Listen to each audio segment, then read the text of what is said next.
The morning sun cast long shadows across Tom Miller's cornfields when he first spotted the creature. At 62 years old, Tom had seen plenty of strange things on his Nebraska farm, but nothing quite like this. The small dragon-like being lay crumpled near his irrigation ditch, its iridescent scales catching the early light like broken glass.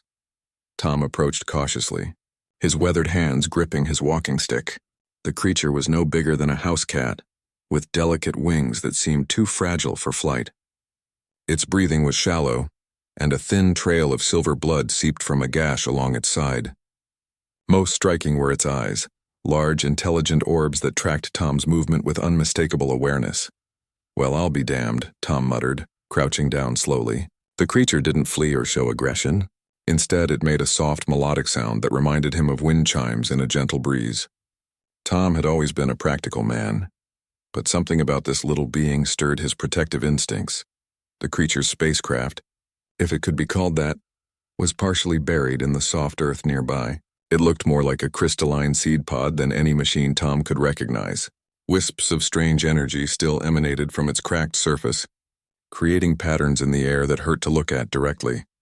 Tom carefully scooped up the injured alien, surprised by how warm and solid it felt despite its otherworldly appearance.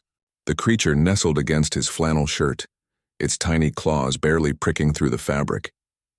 As he carried it toward his farmhouse, Tom noticed something peculiar happening to his crops. Where the alien's blood had dripped, the corn stalks stood straighter and their leaves showed a vibrant green he'd never seen before. Inside his kitchen, Tom cleared space on his wooden table and gently set the creature down. It looked up at him with those remarkable eyes, and for a moment, Tom felt as though he could sense its thoughts, gratitude mixed with fear and confusion.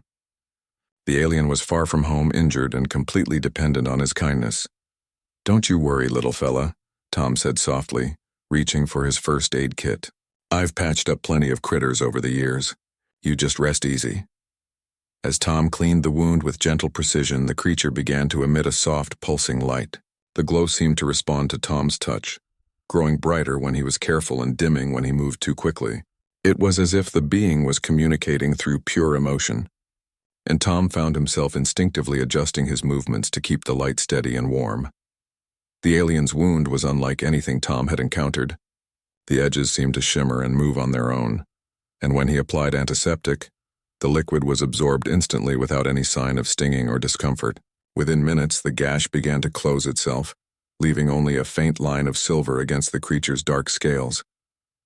"That's something else," Tom whispered, shaking his head in amazement. The creature chirped softly and attempted to stand on its hind legs. Its movements were unsteady at first, but strength seemed to flow back into its small frame with each passing moment. Tom prepared a shallow dish of water and placed it nearby. The alien approached cautiously, dipping its snout into the liquid. Instead of drinking, it seemed to absorb the water through its skin, and the remaining moisture in the dish began to glow with the same soft light that emanated from its body. Outside, the afternoon was growing late, and Tom knew his evening chores awaited. But he couldn't bring himself to leave the creature alone. There was something profoundly important about this moment, though he couldn't quite put his finger on what it was. The alien explored Tom's kitchen with cautious curiosity, its head tilting at angles impossible for earthly creatures as it examined everyday objects. When it encountered Tom's old radio, the device suddenly crackled to life with sounds that seemed almost musical. Not quite static, but not quite melody either. "You're affecting my equipment," Tom observed with more fascination than concern. The creature looked up at him and made that wind chime sound again, this time accompanied by a gentle pulse of light that somehow conveyed apology. Tom laughed, a sound that surprised him with its genuine warmth. "No harm done, little one. I reckon you can't help what you are." As evening approached, Tom faced a decision. The practical part of him knew he should contact someone. The authorities, scientists, maybe the military. But looking at the small, trusting creature that had somehow found its way to his farm, Tom felt a responsibility he hadn't experienced in years. The alien seemed to sense his internal conflict. It approached Tom's chair and placed one tiny claw on his boot, looking up with those expressive eyes. In that moment, Tom understood that this wasn't just about helping an injured animal. This was about making a choice that would define who he was when faced with something extraordinary. "All right," Tom said quietly, reaching down to gently stroke the creature's head. "You can stay here tonight. But come morning, we're going to have a serious talk about boundaries. I've got crops to tend, and I can't have you causing a ruckus in my fields." The alien's response was a soft, harmonious sound that seemed to convey perfect understanding. As the last light of day faded through Tom's kitchen window, both man and creature settled into an unlikely companionship, neither fully understanding how this moment would change everything that came after. Tom woke before dawn, as he had every day for the past 40 years.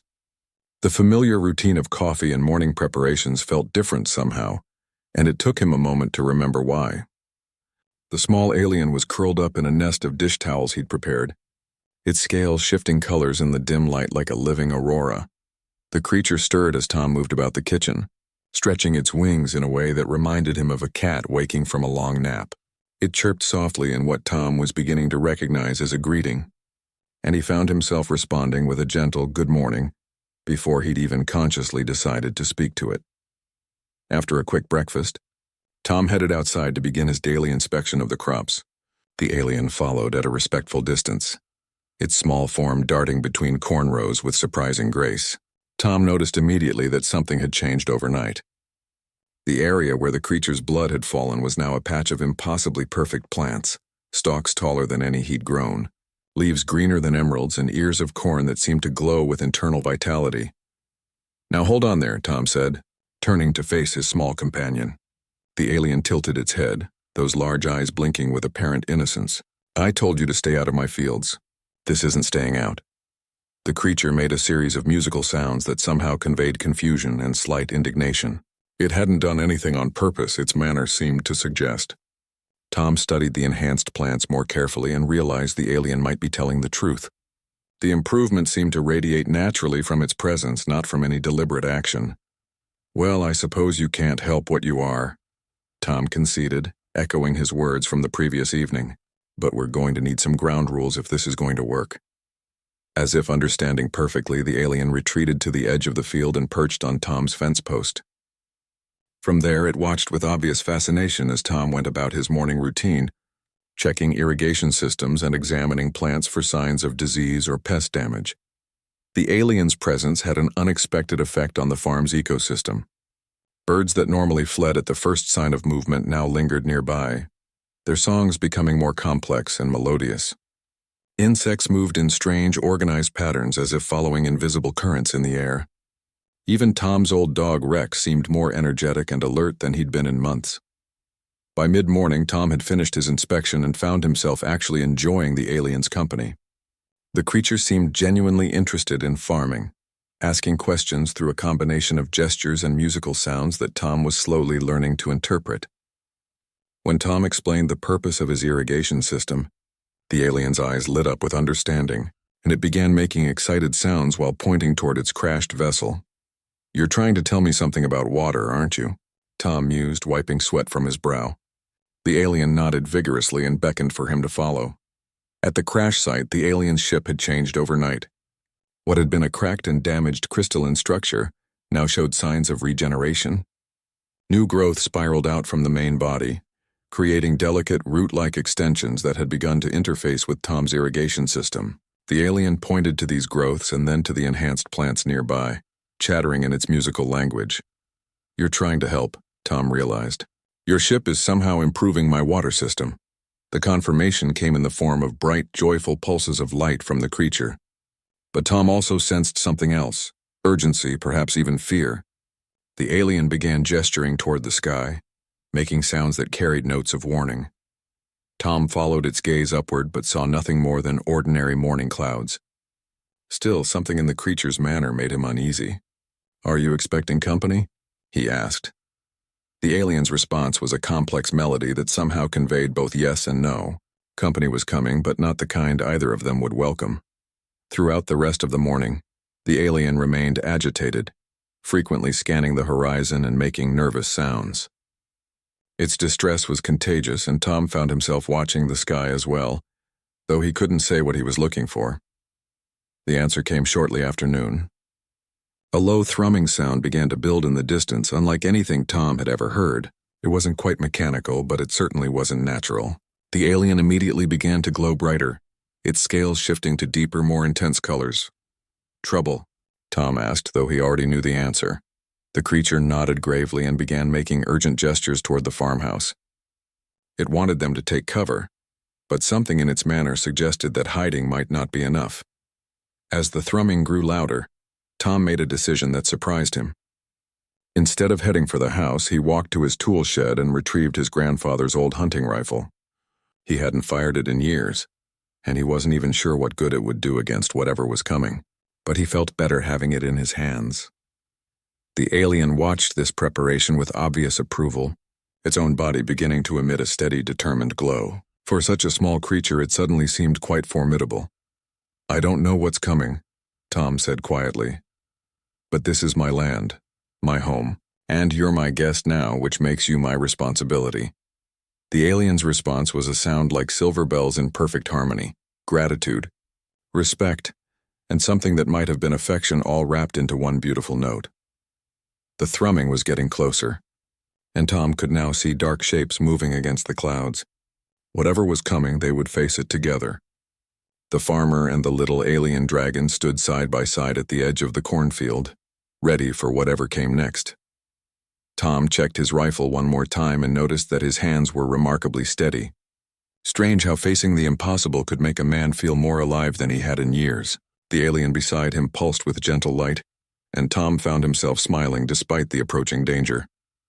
"All right then," he murmured to his unusual companion. "Let's see what you're made of, little fella. And let's show them what happens when they mess with a Nebraska farmer's peace and quiet." The thrumming grew to a roar, and the first of the dark shapes broke through the cloud cover, heading straight for Tom Miller's farm. The ships that descended from the clouds were nothing like the delicate crystalline vessel that had brought Tom's small companion to Earth. These craft were angular, aggressive-looking things that seemed to absorb light rather than reflect it. They moved with predatory grace, circling Tom's farm like vultures preparing to descend on carrion. Tom counted 6 vessels, each roughly the size of his barn but floating effortlessly in the air. Dark energy crackled between them, creating a web of malevolent force that made the hair on his arms stand up. The alien beside him had gone perfectly still, its earlier glow dimming to almost nothing as if it were trying to become invisible. "Friends of yours?" Tom asked quietly, though the creature's fearful posture already told him everything he needed to know. The alien made a sound like breaking glass. Definitely not friends. Through gestures and urgent musical phrases, it tried to communicate something about hunters, about being hunted. Tom didn't need to understand every detail to grasp the basic situation. His little companion was a refugee, and these were the ones it was running from. The lead ship descended until it hovered just above Tom's cornfield, its dark hull casting shadows that seemed too deep and too cold for a Nebraska afternoon. When it spoke, its voice boomed across the farm with artificial authority, the words somehow translating themselves directly into Tom's understanding. "Surrender the escaped specimen immediately, primitive creature. Your compliance will result in the preservation of this agricultural facility and your continued existence." Tom hefted his rifle and spat into the dirt. "Well now, that's mighty generous of you," he called back, his voice carrying the dry humor that had sustained him through 40 years of farming. "But I've got some bad news. That specimen you're looking for happens to be my guest, and I wasn't raised to hand over guests to folks who come calling with threats."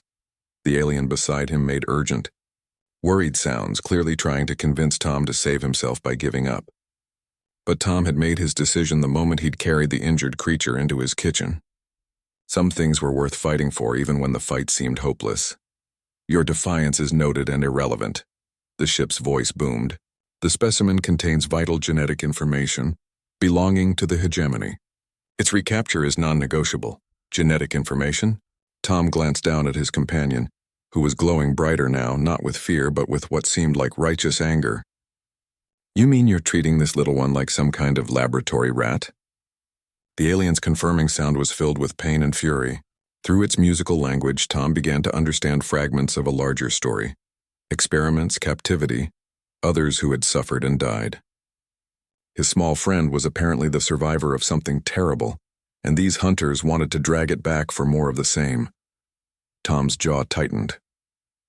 He'd seen enough cruelty toward defenseless creatures in his lifetime, and he'd developed a particular hatred for bullies of any species. "Well then," he said, raising his rifle, "I guess we understand each other perfectly.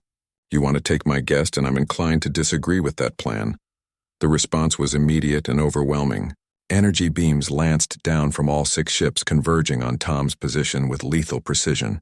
He dove sideways, pulling the alien with him, and was amazed to find that he was still alive when the barrage ended. Where he had been standing, the ground was now a crater of melted earth and glass. But something extraordinary had happened. The alien's crashed ship, still half buried in the irrigation ditch, had suddenly blazed to life. Streams of protective energy now formed a shimmering barrier around Tom and his companion, deflecting the hunter's weapons with relative ease. "Your ship's protecting us," Tom realized, getting back to his feet. The alien chirped confirmation, but its sounds carried notes of both hope and warning. The protection wouldn't last forever. Tom studied the 6 enemy vessels circling overhead and made a tactical assessment that would have done his old drill sergeant proud. The ships were fast and well armed, but they seemed reluctant to cause too much destruction to the surrounding area. Maybe they needed the alien alive and intact, which limited their options. "Can you make that ship of yours do anything more impressive than shields?" Tom asked his companion. The alien's response was complicated. Yes, but it would be dangerous and it would require Tom's help. The crashed vessel was designed to interface with living beings, but it had been calibrated for the alien's physiology, not human biology. Trying to connect with it could kill him. "Or it could give us a fighting chance," Tom said grimly. "I've lived 62 good years, little one. If I go out defending my home and helping a friend, that's not a bad way to end things." The alien looked up at him with those large, expressive eyes, and Tom saw something there that he recognized. The look of someone who had given up hope and was suddenly finding it again. The creature began to sing, a complex melody that seemed to weave itself directly into Tom's consciousness. Suddenly, Tom could sense the crashed ship not just as a damaged vessel, but as a living entity with its own awareness and purpose. It was lonely, injured, and desperate to fulfill its primary function, protecting its passenger. All it needed was permission and partnership from someone willing to share the risk. "All right then," Tom said, walking toward the half-buried craft. "Let's see what a Nebraska farmer and an alien ship can accomplish together." The moment Tom placed his hands on the crystalline surface, the world exploded into sensation. Energy flowed through him like lightning, but instead of burning, it felt like coming alive for the first time in years. His awareness expanded beyond his body, beyond his farm, reaching out to touch the very fabric of space around them. Through the ship's senses, he could see the hunters' vessels in perfect detail, could feel their weapons charging for another assault, could sense their confusion and growing alarm as they realized their quarry was no longer helpless. The alien climbed onto Tom's shoulder, adding its own energy to the connection, and suddenly the 3 of them, man, creature, and ship, became something greater than the sum of their parts. "Time to show these bullies what happens when they threaten a farmer's hospitality," Tom growled, and the ship responded with weapons that made the hunter's technology look like toys. The real fight was about to begin. The moment Tom's consciousness merged with the alien ship, he understood power in a way he never had before. Energy flowed through him like a river finding its proper channel, and suddenly his perception expanded beyond anything human understanding should have allowed. He could see the electromagnetic signatures of the hunting vessels, feel the quantum disturbances their engines created, and sense the growing panic among their crews. The ship's weapon systems came online with a thought, revealing capabilities that made the hunter's technology seem primitive by comparison. But what struck Tom most was the restraint built into every system. This wasn't a warship despite its formidable defenses. It was designed to protect, not to destroy, and every weapon had multiple settings focused on disabling rather than killing. "Well, that's interesting," Tom murmured, his voice now carrying harmonics that resonated through the crystalline structure around him. The alien on his shoulder chirped in agreement, its own energy adding precision and control to their shared connection. The lead hunter vessel opened fire again, but this time Tom was ready. With a thought, he activated the ship's defensive grid, and streams of coherent energy intercepted every incoming beam, neutralizing them completely. The hunter's weapons simply ceased to exist the moment they encountered the defense field. "Your technological adaptation is irrelevant," the lead ship broadcasted, though Tom could sense uncertainty creeping into its artificial voice. Surrender is still your only option for survival. Tom's response came through the ship's own communication system, his words carrying across multiple frequencies and dimensions. Son, I've been dealing with predators my whole life. Hawks that go after my chickens, coyotes that threaten my livestock, and now alien bullies who pick on refugees. The principle's the same. You show them you're not easy prey, and usually they find somewhere else to hunt. To emphasize his point, Tom activated one of the ship's more impressive defensive systems. A pulse of energy rippled outward from the farm, and suddenly every electronic system in the hunting vessels began to malfunction. Navigation went haywire, weapon systems cycling randomly, and their formation broke apart as pilots struggled to maintain control. But Tom could sense something else through his expanded awareness. These hunters weren't just technologically advanced. They were networked. Each ship was connected to the others and to some larger intelligence that was even now analyzing his defenses and adapting countermeasures. They're learning from everything we do, he told the alien. Whatever's controlling them is smart, maybe smarter than we are. The creature's response was complex, conveying information about the hegemony's collective intelligence, a vast network of artificial minds that treated individual consciousness as a resource to be harvested. The little alien had escaped from one of their research facilities, carrying genetic codes that could help other species resist their technology. So you're not just running away, Tom realized. You're carrying the keys to fight back. The confirmation came with a burst of pride and determination that made Tom smile. His little companion might look delicate, but it had the heart of a warrior. The hunters were regrouping now, their systems compensating for his earlier disruption. But Tom noticed something interesting in their formation. They were keeping their distance, circling rather than attacking directly. They were afraid of damaging their target, which meant they needed the alien alive and unharmed. That gives us an advantage, Tom muttered, and began to form a plan that would have seemed impossible an hour ago. Instead of waiting for another attack, Tom took the offensive. The ship's propulsion systems engaged, lifting them smoothly from the irrigation ditch and into the air. The sensation of flight was exhilarating, but Tom kept his focus on the tactical situation. He had 6 enemy vessels to deal with, and while his ship was more advanced, they outnumbered him and had the advantage of coordination. Tom's farming experience, however, had taught him that sometimes the best way to deal with multiple predators was to separate them from the pack. He targeted the rearmost hunter vessel with a precision beam that disabled its engines without destroying it.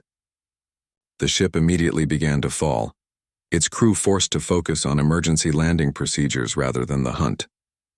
As it crashed into Tom's south pasture, its connection to the collective intelligence was severed. 1 down, 5 to go, Tom said grimly, banking hard to avoid return fire from the remaining hunters, but the collective intelligence had learned from his attack. The other 5 vessels immediately shifted to a more aggressive pattern, coordinating their fire in ways that made evasion increasingly difficult. Energy beams converged from multiple angles, forcing Tom to rely entirely on his shields. The alien on his shoulder began singing again, its voice weaving into the ship's systems and enhancing their capabilities. Suddenly Tom could see probability streams, potential futures spreading out before him like branches on a tree. Most of them ended in capture or death, but there were a few paths that led to victory. I see it, Tom said, and began a flight pattern that seemed suicidal but was actually precisely calculated. He dove straight toward the ground, pulling up at the last possible second and skimming the surface of his cornfield. The hunters followed, their larger ship struggling to match his maneuverability at low altitude. Tom led them through the irrigation channels, between the grain silos, and around the old oak tree that had stood on his property for over a century. The hunters' coordination began to break down as they struggled to avoid obstacles while maintaining their attack formation. When Tom pulled up sharply and reversed course, 2 of the pursuing vessels collided with each other, their hulls cracking and systems failing. They managed to stay airborne, but their combat effectiveness was severely compromised. 3 down, 3 to go, Tom announced, but his satisfaction was short-lived. The remaining hunters had learned from their companions' mistakes and were no longer trying to follow him through the obstacle course of his farm. Instead, they were taking positions at strategic points, creating a triangular formation that would allow them to concentrate their fire no matter which direction he moved.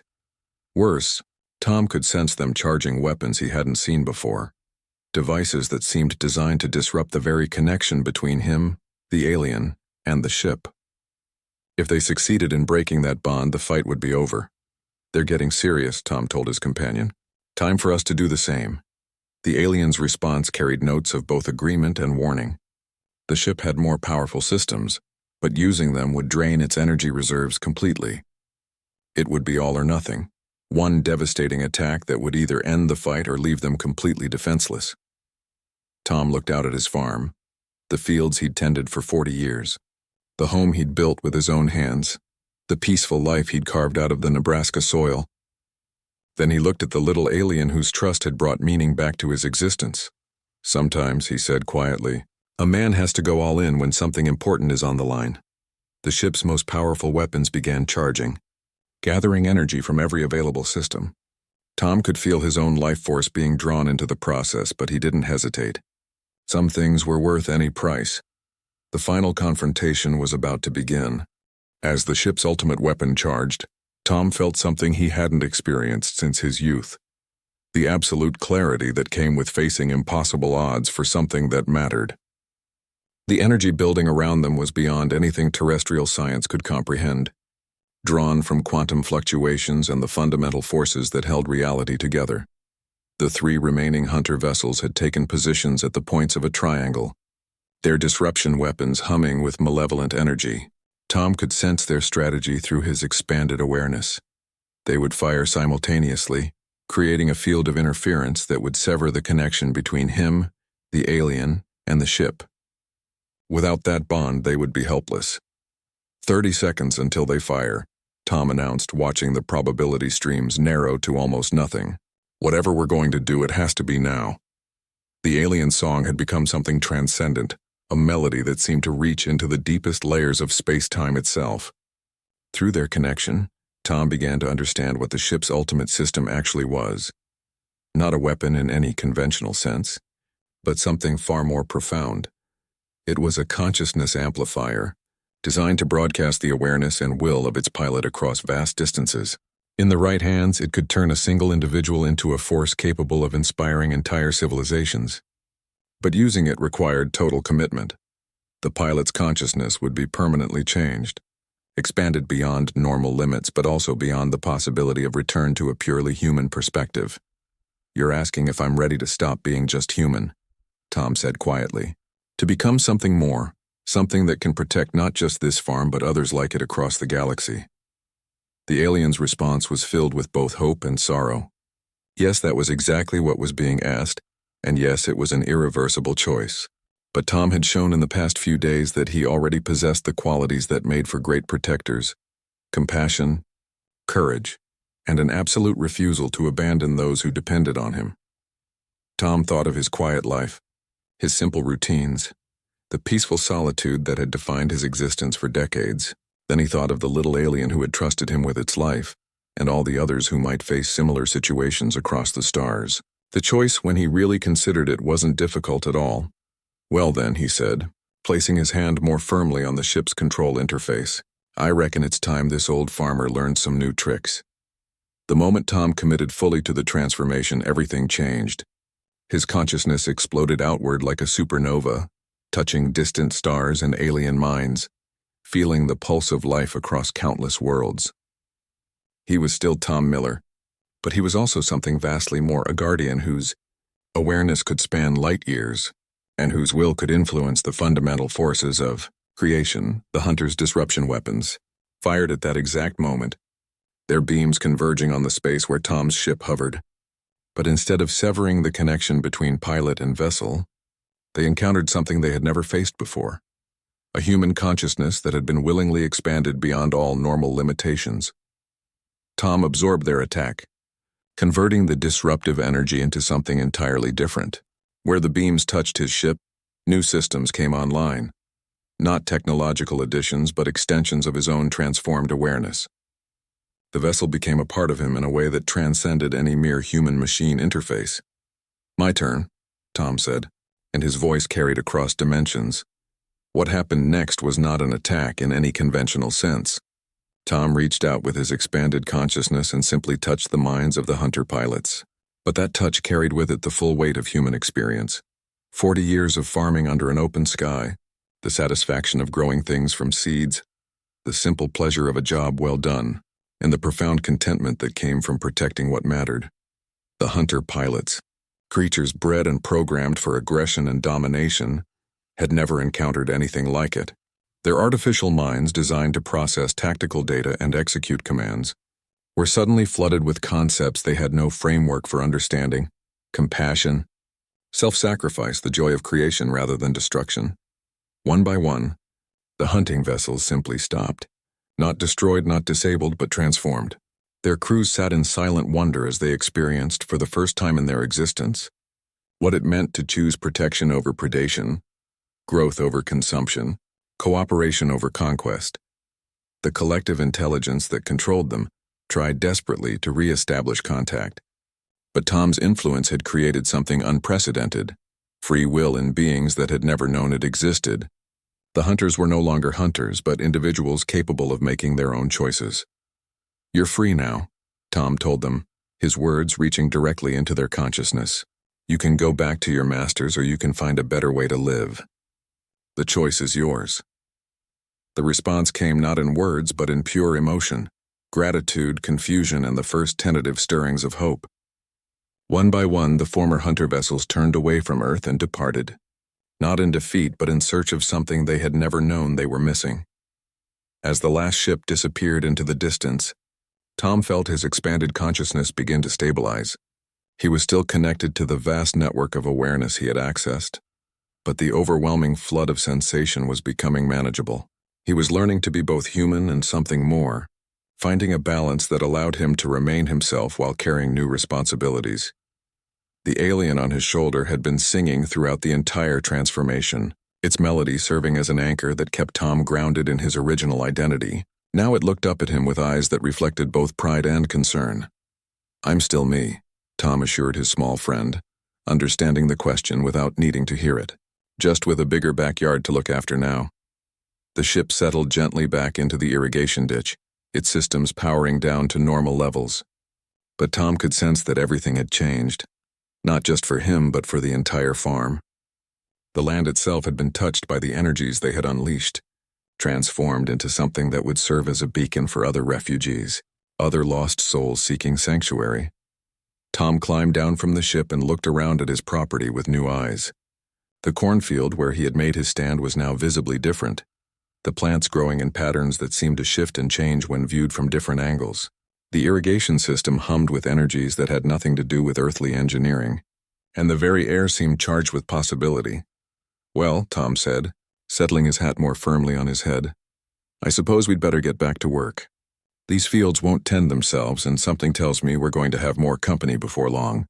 The alien chirped agreement, but its sound carried new harmonics now, the music of a being that was no longer alone, no longer running but finally home. As the sun began to set over the transformed farm, Tom Miller, guardian of Earth and protector of refugees, began planning for tomorrow's chores. Some things, he was pleased to discover, never really changed. 3 weeks after the battle above his cornfields, Tom discovered that saving one little alien dragon had consequences he never could have imagined. His farm had become something unprecedented in galactic history, a sanctuary world protected by a transformed human consciousness that spanned star systems. The first sign of change came when Mrs. Henderson, from the neighboring farm, called to complain about strange lights in his fields. Tom politely assured her it was just new irrigation equipment, but he knew the truth was far more complex. The energy patterns left by his transformation had turned his property into a beacon visible across multiple dimensions, sending a signal that translated roughly as safe harbor to anyone capable of receiving it. The alien, whom Tom had taken to calling Luna due to its silvery coloring, had become his guide to understanding the constant stream of visitors. Each morning brought new arrivals, refugees from different species, escaped prisoners from hegemony research facilities, and occasionally, beings so exotic that Tom's transformed consciousness was the only thing that made communication possible. There was Korthek, a crystalline entity whose people had been enslaved to power hegemony computers. It communicated through patterns of light refracted through its faceted body, and its first request was heartbreaking in its simplicity. It wanted to experience sunlight without being harvested for energy. Tom found a spot in his south pasture where Korthek could stand undisturbed, absorbing solar radiation for pure pleasure rather than forced labor. Then came the moth people, whose children had been taken for experimentation with dimensional folding technology. They arrived as a family group, their wing patterns telling a story of loss and desperate hope. Tom couldn't bring their stolen children back, but he could offer them sanctuary while they planned rescue missions. His barn became their roosting place, filled with the soft whisper of wing song during their planning sessions. But perhaps the most challenging arrival was Apex 7, a former hegemony enforcer whose artificial loyalty programming had been broken by exposure to Tom's consciousness during the battle. The massive, spider-like creature had been designed for intimidation and violence, but without its programming it was lost and confused. Like a weapon trying to learn how to grow flowers, I was built to inspire fear. Apex 7 explained through a combination of electronic pulses and pheromone releases that Tom's enhanced awareness could interpret. But when your thoughts touched mine, I experienced something I was not designed to feel, the desire to protect rather than destroy. How does one transition from being a nightmare to being a guardian? Tom set the reformed enforcer to work maintaining the farm's new defensive systems, tasks that required precision and strength, but served creative rather than destructive purposes. Watching Apex 7 carefully tend the quantum field generators with appendages designed for combat was oddly moving, like seeing swords beaten into plowshares in real time. Luna had become the unofficial ambassador for the growing community, its natural empathy and musical communication, helping newcomers adjust to sanctuary life. The little dragon had also grown, not in size but in capability, developing new forms of expression and expanding its understanding of the complex dynamics between different species. But the sanctuary's success created new challenges. Word was spreading through the galactic underground that Earth harbored a protector who could stand against the hegemony. Ships began arriving not just with refugees, but with requests for aid in liberating other worlds, rescuing more prisoners and striking back against their oppressors. Tom found himself facing a decision he'd never anticipated, whether to expand his role from protector of a single farm to something approaching a galactic resistance leader. His enhanced consciousness could certainly handle the responsibility, but the farmer in him worried about losing sight of what had made this sanctuary special in the first place. The choice came to a head when Ambassador Thex arrived. The dignified reptilian being represented a coalition of free worlds that had been fighting the hegemony for centuries with limited success. They needed someone who could inspire others to resist, someone whose very existence proved that the hegemony's dominance wasn't inevitable. Your transformation has already begun to change the balance of power, Thex explained during their meeting in Tom's kitchen, the same room where he'd first tended Luna's wounds. 17 hegemony facilities have reported equipment malfunctions caused by former hunters refusing to follow orders. 3 research stations have experienced mass escapes as their subjects suddenly developed the ability to resist mental conditioning. You've given hope to beings who had forgotten that resistance was possible. Tom poured coffee for himself and the alien ambassador, noting how normal such impossible scenes had become. I didn't set out to start a revolution, he said quietly. I just helped an injured creature and got stubborn when bullies showed up to take it back. That's exactly why you're perfect for this role, Thex replied. You didn't seek power. You accepted responsibility when it was thrust upon you. That's the kind of leader who inspires loyalty rather than fear. Through the window, Tom watched Apex 7 playing a surprisingly gentle game with some of the moth people's younglings, its massive form moving with careful precision to avoid injuring the delicate creatures. In the distance, Korthek stood in the afternoon sunlight like a living rainbow, and Luna was leading a group of newcomers on a tour of the farm's modified infrastructure. I see your point, Tom admitted. But if I'm going to help coordinate a resistance, it's going to be done from right here. This farm is where it all started, and this is where it needs to stay grounded. Anyone who wants to join the fight can come here to plan and organize, but they'll do it while learning to grow corn and fix irrigation pipes and handle the daily business of making things work. Thex's expression was unreadable to most humans, But Tom's enhanced perception caught the subtle signs of approval. You want to build a resistance movement that remembers what it's fighting to protect. Exactly. Tom drained his coffee and stood up. Too many revolutions forget about the simple pleasures they're supposed to be defending. Work that matters, homes worth protecting, and the right to help a neighbor in need without asking permission from some distant authority. That evening, as Tom made his rounds of the sanctuary, checking on his diverse collection of refugees and reformed enemies, he felt a deep satisfaction that had nothing to do with his cosmic responsibilities. This was still a farm, still a place where living things grew and thrived under careful tending. Luna perched on his shoulder as they walked, occasionally pointing out new developments in the ever-evolving community. The little dragon had become more than a companion. It was his partner in building something unprecedented, a place where the universal values of compassion and mutual aid could flourish despite the vast differences between species. Tomorrow would bring new challenges, new arrivals, and new opportunities to expand the growing network of resistance. But tonight, Tom Miller was content to be a farmer who happened to have the most interesting neighbors in the galaxy. As he settled into bed, with Luna curled up nearby and the quiet sounds of a dozen different species settling in for the night, Tom smiled. He'd told the little alien it could stay as long as it kept out of his fields. Technically, that agreement was still in effect. Luna just helped him tend a much larger garden now, one that spanned the stars.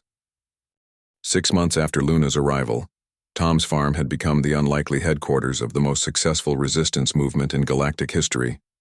The cornfields now concealed quantum communication arrays that connected dozens of liberated worlds. The barn housed a council chamber where former enemies planned coordinated strikes against hegemony strongholds. And the old irrigation system had been transformed into a network that could transport refugees instantly across vast distances of space. But on this particular morning, Tom was focused on a much more immediate concern: teaching Apex 7 how to properly harvest sweet corn without damaging the stalks. Gentle pressure with the secondary appendages, Tom instructed, demonstrating with his own hands. The ear will come away clean if you twist it just so. Too much force and you damage the plant for next season. The massive former enforcer carefully mimicked Tom's movements, its combat-designed limbs moving with surprising delicacy. I understand the technique, Apex 7 said, but I do not comprehend why this knowledge brings you satisfaction.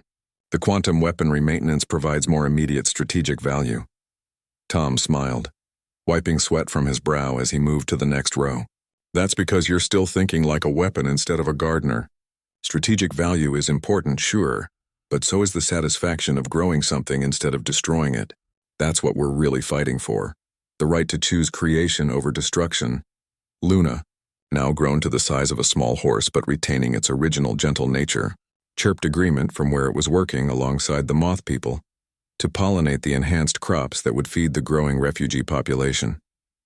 The little dragon had become something remarkable, a living bridge between species, capable of facilitating communication and understanding between beings who had previously been unable to even recognize each other as conscious entities. The morning routine was interrupted by an urgent pulse. Through the quantum communication network, Ambassador Thex materialized in the field, using the transportation grid that Luna's recovered ship had made possible. Tom, we have a situation, the reptilian diplomat said without preamble. The hegemony has responded to our success. They're sending the Nexus fleet, a force we've never seen them deploy before. Tom straightened, his expanded consciousness already reaching out to assess the threat.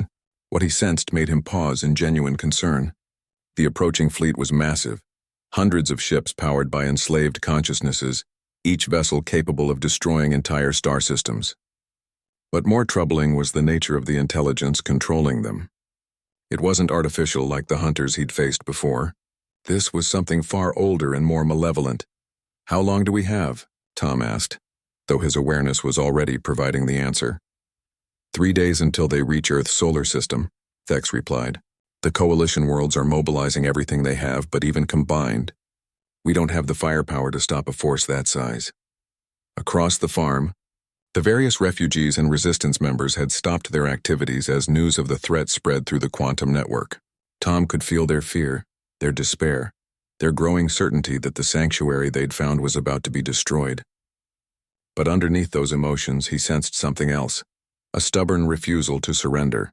A determination to fight for what they'd built here regardless of the odds. "Well then," Tom said quietly, "I suppose it's time to find out what this old farm is really capable of." Over the next 3 days, Tom's property became the site of the most unusual military preparation in history. Korthek worked with Luna to create massive energy-focusing crystals grown from the soil itself. Their faceted surfaces capable of channeling and amplifying Tom's consciousness across interstellar distances. The Moth people used their dimensional folding abilities to create spaces where refugees could shelter safely outside normal reality. Apex 7 and the other reformed enforcers integrated their knowledge of hegemony technology with the farm's organic defenses. But the most important preparation was simpler than any of the complex technologies being deployed. Tom spent hours with each refugee group, listening to their stories, understanding what they'd lost and what they hoped to regain. He learned the songs of the Crystal People, the flight patterns that carried meaning for the Moth folk, the mathematical concepts that gave structure to Apex 7's new personality. "You're not just preparing defenses," Luna observed as they stood together in the cornfield on the final evening before the Nexus fleet's arrival. "You're weaving all of us together into something stronger than the sum of our parts." Tom nodded, looking out over his transformed property, where dozens of species worked together in harmony that should have been impossible. "That's the secret the hegemony never understood," he said. "They think power comes from domination, from forcing everything to serve a single will. But real strength comes from cooperation, from choosing to work together toward something bigger than any individual could achieve alone." The Nexus fleet arrived exactly when predicted, emerging from hyperspace in a formation that blotted out the stars. Their leader, an entity calling itself the Prime Nexus, spoke with a voice that carried the weight of eons spent consuming entire civilizations. "You have disrupted the order we have spent millennia establishing," the ancient intelligence proclaimed. "Your influence spreads chaos where there should be compliance, hope where there should be despair. This cannot be permitted to continue." Tom's response came not from his farm but from every world the resistance had touched, carried by volunteers who had chosen to link their consciousness with his despite the risks. His voice spoke with the authority of millions of beings who had discovered that freedom was worth any sacrifice. "You're right about one thing," Tom said, his words reaching across space to touch the minds of every enslaved consciousness in the Nexus fleet. "We are spreading something you can't control. But it's not chaos, it's choice. The choice to grow instead of consume, to protect instead of dominate, to cooperate instead of conquer." What followed was not a battle in any conventional sense. Tom's expanded awareness, amplified by the crystalline arrays and anchored by Luna's empathic abilities, reached out to touch every enslaved mind in the enemy fleet. But instead of trying to control or command them, he simply offered them something they had never experienced: the memory of what it felt like to choose their own path. The response was immediate and overwhelming. Across hundreds of ships, enslaved consciousnesses suddenly remembered what they had been before their capture, what they had lost, and what they might become again if given the chance. The Nexus fleet began to break apart not through destruction, but through liberation. As ship after ship cast off their control systems and chose freedom over servitude, the Prime Nexus itself, an entity that had existed for millennia by consuming other minds, found itself face to face with something it had never encountered: a consciousness that offered partnership instead of domination. For the first time in its existence, it was given a choice rather than simply taking what it wanted. The ancient entity's decision surprised everyone, perhaps even itself. Instead of fighting to maintain control, the Prime Nexus chose to experience what it felt like to be part of something larger and more meaningful than its own hunger for power. Its vast intelligence joined the growing network of cooperation that centered on Tom's farm, adding its knowledge and abilities to the collective effort to build rather than destroy. In the aftermath, as former enemies became allies and enslaved minds discovered freedom, Tom found himself back in his kitchen with Luna, sharing a quiet cup of coffee as the sun rose over his transformed farm. Outside, beings from across the galaxy were learning to work together, building something unprecedented, a civilization based on choice rather than coercion. "So what now?" Luna asked, though its expression suggested it already knew the answer. Tom smiled, finishing his coffee and reaching for his hat. Now we get back to work. These fields won't tend themselves, and I suspect we're going to have a lot more neighbors who need help learning how to grow things instead of destroying them. As he headed out to begin another day of farming on a cosmic scale, Tom reflected on how much had changed since that first morning, when he'd found an injured alien dragon in his irrigation ditch. He'd offered to help on one simple condition: that it stay out of his fields. Now those fields had expanded to encompass entire star systems, and his little companion had become the heart of a growing community that proved cooperation was stronger than conquest. Some bargains, Tom thought as he began his morning inspection of crops that grew in 17 different dimensions, turned out better than anyone could have expected. The farmer and the little alien dragon walked together through their impossible garden, tending to a harvest that would feed not just bodies but souls across the galaxy, proving that sometimes the most profound revolutions began with the simple decision to help a neighbor in need.